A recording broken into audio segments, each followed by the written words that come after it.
Hi everybody, Riz here, and welcome to another roleplay review. This time, we're going to go over his Dark Materials arc, The Mirror of Arunsurlye. Very hard word to say, but here we are. So hello. This log is with the character Zofu, and this is a training arc. And it's going over his dark materials. And the synopsis is that Zofu practices his art of sorcery by doing what all great mages of mystical arts do, studying for a long, long time. This log explains in great detail how Zofu acquired his library of books and what it looks like for him when he is off camera to gain the knowledge that he possesses. And before we get into this, I think the way that I want to start going over these reviews is by telling you guys what I awarded for these and why I awarded for that. I just have to find this here. 1 second. Okay. And I was going to put like a graphic up on the page and, show you everything, but I figured that'd be a little too much, a little too busy. But I want to start off by, telling you guys what I gave this one. So this one got 7-4. So it got 7 greens, which is the maximum amount of greens you can get, and it got 4 reds. And I'm going to tell you why. So for this log, there is no combat. There is no RP energy expended. There's no RP health that is lost or gained. It's not really anything that you would say would warrant reds. But I do think for something like this, it's needed.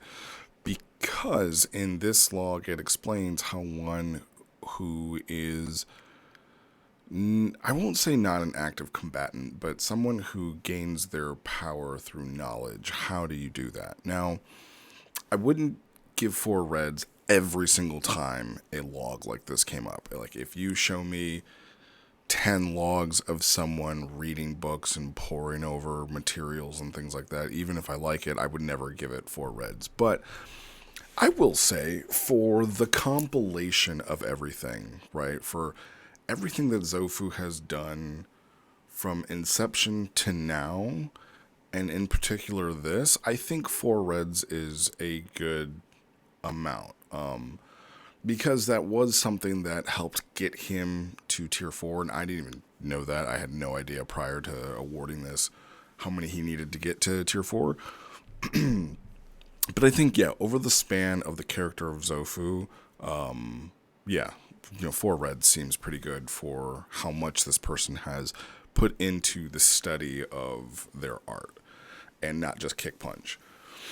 And if I were to go back and say, like those 10 logs, I think maybe if there were another 10 logs of stuff like this with this level of detail, maybe 1 or 2, there'd be a very high diminishing return for something like this. But I did think it was worth getting at least some reds out of this.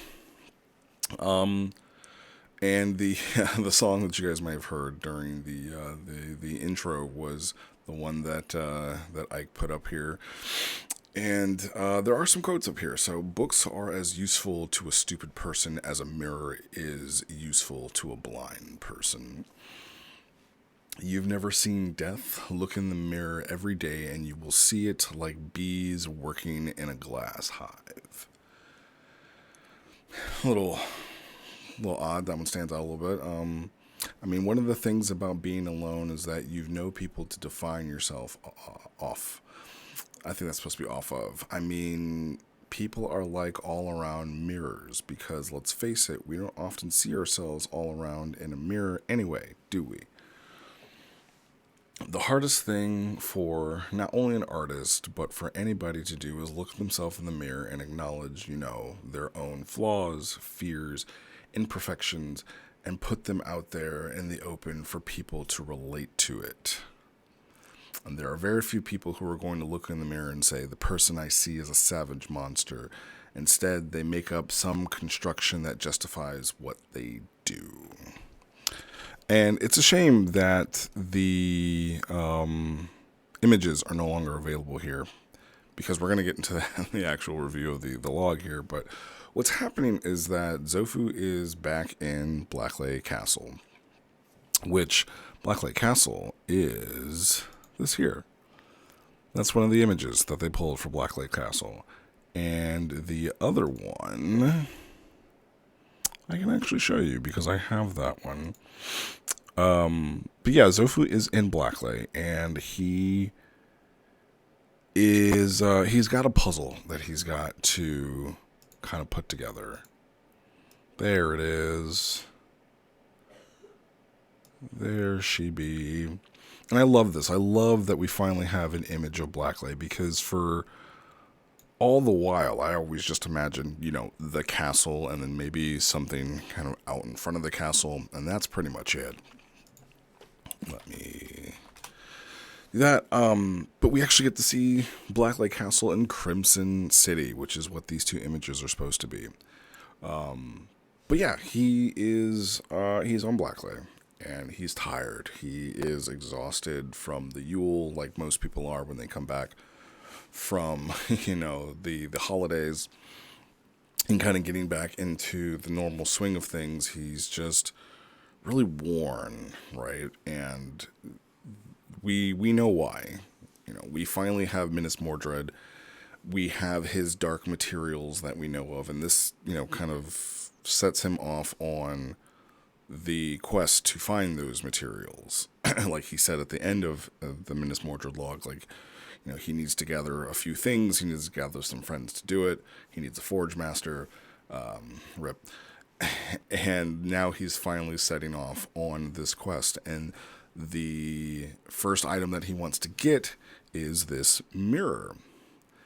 And there are a couple of things. So there's a couple of things that I'm going to talk about this at one point. But as he's going through his books, as he's going through his library, we're kind of finding out, what Zofu has always imagined this Blackley Castle to be. And more specifically, the dream halls, which I don't know if I can actually make this any bigger. Can I actually? One second. Yeah. So the dream halls are 10, which I want to say the dream halls are supposed to be like up in here. Sorry, it's not 100% important, but I do believe the dream halls are up here. I can probably see it better on my phone because I had to download the image from a screenshot from my phone and then upload it to Obi. Yes, so this here, if you can see this far spire across this bridge, these are the dream halls. And he kind of wants the dream halls to be, a center of knowledge. I can't remember. I know it was a thing that Taco was doing, but basically they had like the mage city from WoW, right? The floating mage city. And Zofu kind of wants that to be, I won't say on the same par, but he wants it to be just a library of knowledge. And so he is pouring through all of these books.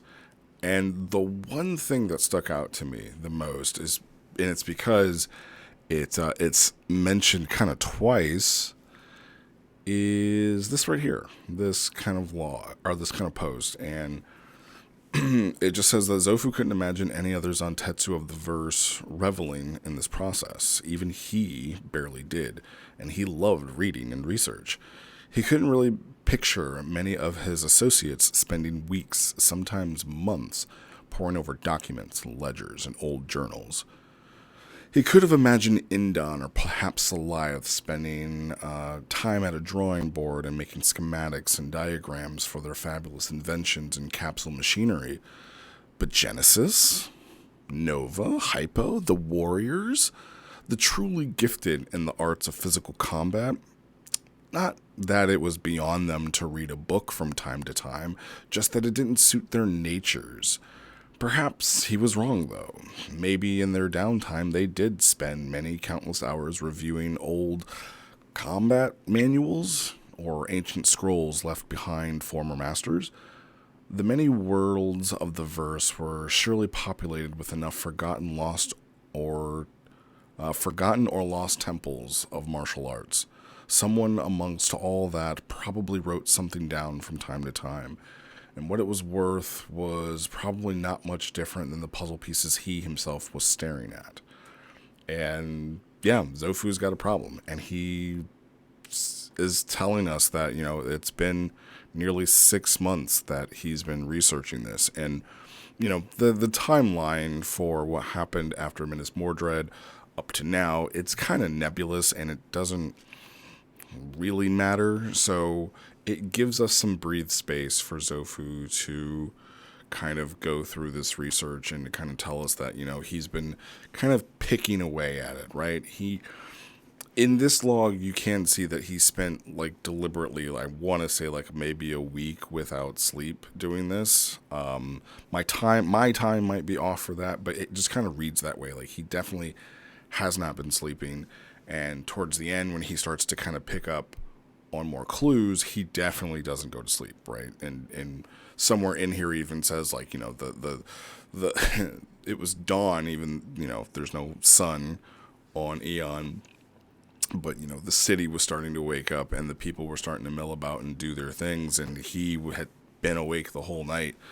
So he's been doing it. But this is just a really good narrative of how you can go about being a non-combatant character. And that's why it was so hard to...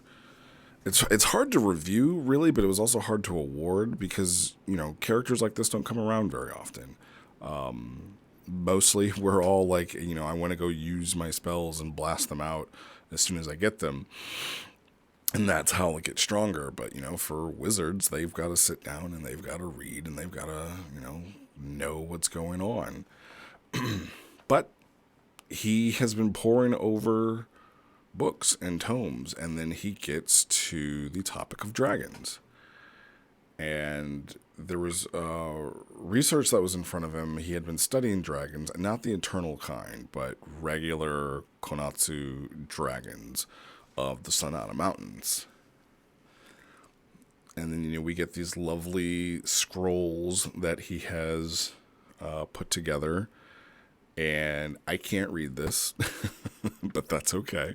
And, he is kind of putting the puzzle pieces together. And, we are figuring out what he is figuring out. And, kind of putting the riddles together. And then this here is the mirror.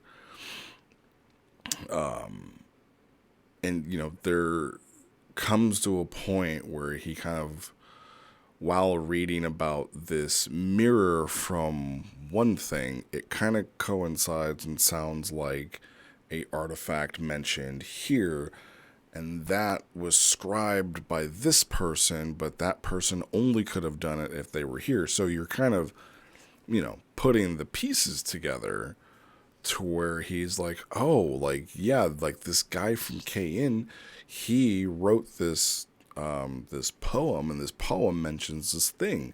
Well, that thing at that time point would have been here. So,